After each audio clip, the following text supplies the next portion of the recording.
that. Dr. Chris, you start us off.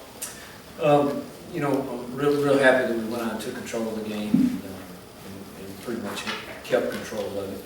There's some things we did not do particularly well today that we've got to get cleaned up and make sure our kids understand that even though you might be a better football team on a given day, you still have to execute and fit the right gaps and run the right route and do things that will keep you from being one of the top tier teams in this country.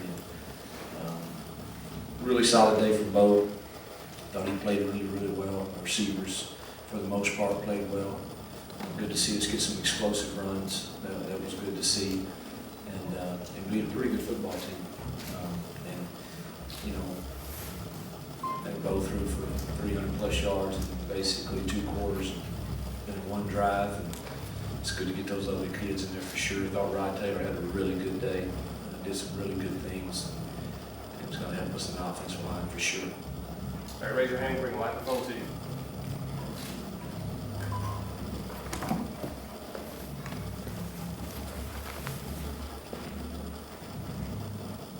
Through 3 games, it seems like, from our perspective, you have a lot of playmakers, go a lot of directions with the ball. What's your comment on that? Yeah, our system is designed to get it to a lot of different people. The more people you're getting it to, the more difficult you are to defend, I would think.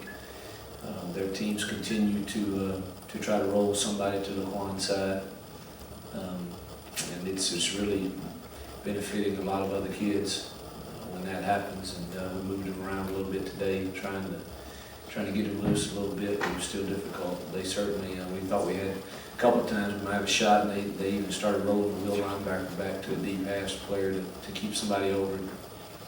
But again, it opens up a lot of other things for us. But yeah, we've got some kids that can make some plays, as does everybody in this conference. But Bo did a really good job spreading it around and making a lot of good reads today.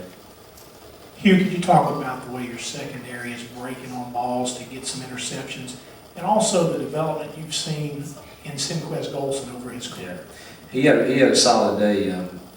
The thing that I think is allowing them to make breaks on the ball is they're in the right position on the receivers. Typically, Jason's done a really good job of coaching them on technique and staying in the correct position on deep balls. And we gave up one today on Mike Hilton.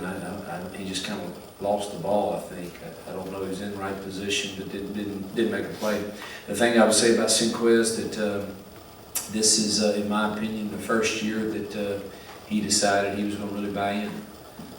Not that he was anti, good things the last couple of years, but there's no question the way he comes to work every day, the way he allows me to coach him.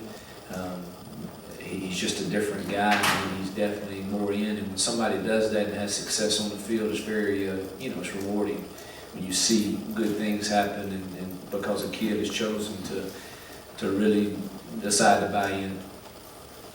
I know we talk a lot about Bo. He completed his first 14 passes today. Is he now settling into the rhythm of being the guy that he thought he could be and you guys thought he could be? Yeah, I think so. Again, we still have a small sample size. I wish, I don't know what, I'd like to, we'll have to figure what he was from the second half of Boise until now. And I would think it'd be pretty solid on completion percentage and throws down the field. Somebody told me today that he's leading the nation in passes of 20 yards or more, completions. He's been really solid, seems really poised at the hotel. He's very confident in the plan, understands it. The one interception today was not his fault.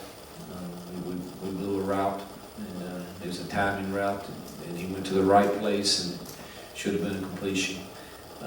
So those are the little things that we got to get cleaned up in the play before he hits a seam route for a big gainer that puts us in field goal range at least. And we got a young receiver lined up incorrectly. But I think your assessment's right. Bo's been very solid since the second half. Hugh, you briefly talked about the running game and how you broke those 2 big runs, but just overall, it seemed outside of those 2 runs, it was kind of hard at times to get things going. Where do you think the run game is right now after 3 games? Better, but not where we need it to be totally, and we'll keep working on it. It's we just gotta keep working, but there were some good things today. We should have went to a different, we should have went to some different things earlier on. And then, you know, the game was kind of, we went to a little different deal. We put it in at halftime, and that's the run that Jalen, you know, broke along went on. And then we started putting subs in, and we weren't sure we could get it right, you know, again. So, you know, I thought Eugene had some really good runs on some inside zone stuff, and then Kincaid did some good things with the ball at his feet. But, you know, we got to continue to improve it, for sure. I hadn't seen the stats. I don't know what we rushed or passed for, but it's better than it was at the start. We got to keep working on it for sure. Coach, 2 straight weeks now you played a lot of players. How beneficial is it, not only for the remainder of this season, but moving forward? I think there's two sides to that. One, you know, we got all our threes in and everything today, so it's great. I love it. Those kids pay a price to be on this team.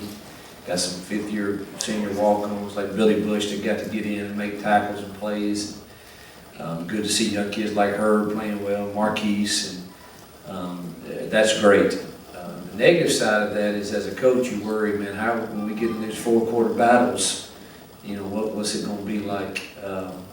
You know, so hopefully, I'm just being a typical coach and being concerned about the what ifs, but that does concern you some for sure.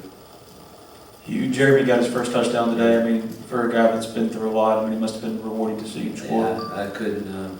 I was so happy for him to get in, man. I was sure hoping that it was the correct call and it didn't get overturned, and then we'd have to try it again, of course, and maybe he'd have got in then. But you know, he's gone through a lot to get to this point, and you know, he cares so much. I mean, no one when he makes a mistake, that guy, it hurts him, it bothers him, and you know, he's gonna give us a weapon. You know, in short yardage, he's a tough load for sure. We'll go to the back of the room. Coach, how would you assess your ball club after 3 games? They asked me on the radio earlier. That's difficult. I've said since spring practice, and for anyone that would listen to me, that I know we are better than we were in year 1 and year 2. I don't know what that means in regards to win-losses, because probably everybody left on our schedule is better.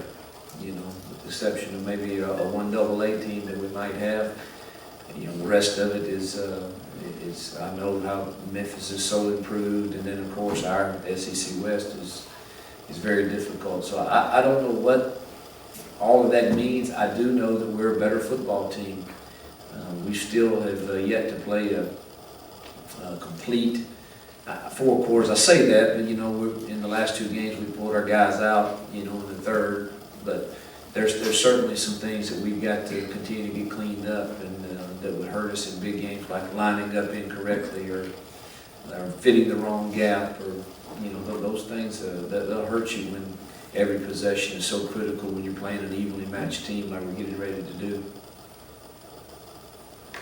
Go ahead. Yeah, I heard you in the pregame talk about not having Stan Sandroni. It was surreal, you said. What sort of effect did that have on you and the team? When I got the initial text, it was just so surreal. I mean, I'd just been with him that day, and you know, to me, he always seemed like just a picture of health for a guy that's his age, and so happy, and obviously has loved Ole Miss football and athletics for years. And